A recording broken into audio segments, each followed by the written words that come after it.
Pessoal, na nossa aula de história de hoje, nós vamos fazer uma revisão para que a gente possa fazer a nossa provinha melhor, tá certo? Quais foram os conteúdos que a gente viu durante esse mês de setembro? Nós falamos sobre o conteúdo Independência do Brasil, tá? Que foi esse texto extra que vocês levaram para casa, tá certo? E também falamos, pessoal, sobre os serviços públicos, tá? Que é um conteúdozinho que eles encontram aí na página 52 do livro de história de vocês, tá? Então, nós vamos começar aqui pelo texto extra, a Independência do Brasil. Vamos lá. O dia 7 de setembro é comemorado todos os anos em nosso país como o dia da nossa independência. Isso é, o dia em que o Brasil colocou fim aos laços coloniais que existiam entre ele e Portugal. O processo de independência do Brasil aconteceu de maneira paralela aos movimentos da independência que aconteciam nas colônias da Espanha aqui na América.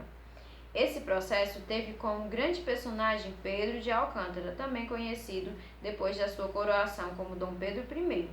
Outro personagem que se destacou nesse contexto foi José Bonifácio de Andrade e Silva, um dos grandes articuladores da nossa independência.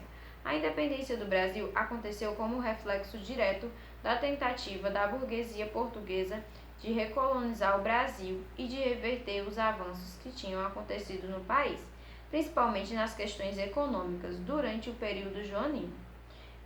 As causas que explicam a independência do Brasil ocorrido em 1822 estão diretamente relacionadas com o período joanino e com a transferência da corte portuguesa para o Brasil, que aconteceu na virada de 1807 para 1808. Lembrando que a transferência da corte portuguesa para o Brasil aconteceu em decorrência da invasão de Portugal pelas tropas napoleônicas em represália ao fato de os portugueses não terem aderido ao bloqueio continental. Com a chegada da família real portuguesa ao Brasil, uma série de mudanças aconteceu no país, como a abertura dos portos autorizados dos comerciantes a negociarem com os ingleses, instalação de bibliotecas e museus como forma de incentivo à cultura, desenvolvimento de uma pequena imprensa e etc. Bom, pessoal, quem decretou que o Brasil seria independente, ou seja, que o Brasil seria uma colônia, não seria, aliás, que o Brasil seria uma nação, um país, e não ficaria ali sendo colônia de Portugal, foi Dom Pedro I, que deu o famoso grito às margens do rio Ipiranga, né? Então, libertando, né, o nosso país, né, fazendo com que a gente se transformasse em uma nação, certo, pessoal? Então essa história é muito, muito legal, muito interessante, né? A gente viu lá no iniciozinho do mês, a gente já até trabalhou bastante, não foi? Vamos passar agora para os serviços públicos, tá certo? Os serviços públicos, eles são aqueles oferecidos pelo governo à população. Esses serviços, eles incluem diversas áreas na atuação. No caso, eu vou falar os serviços e as pessoas que elas trabalham nesses serviços, tá certo?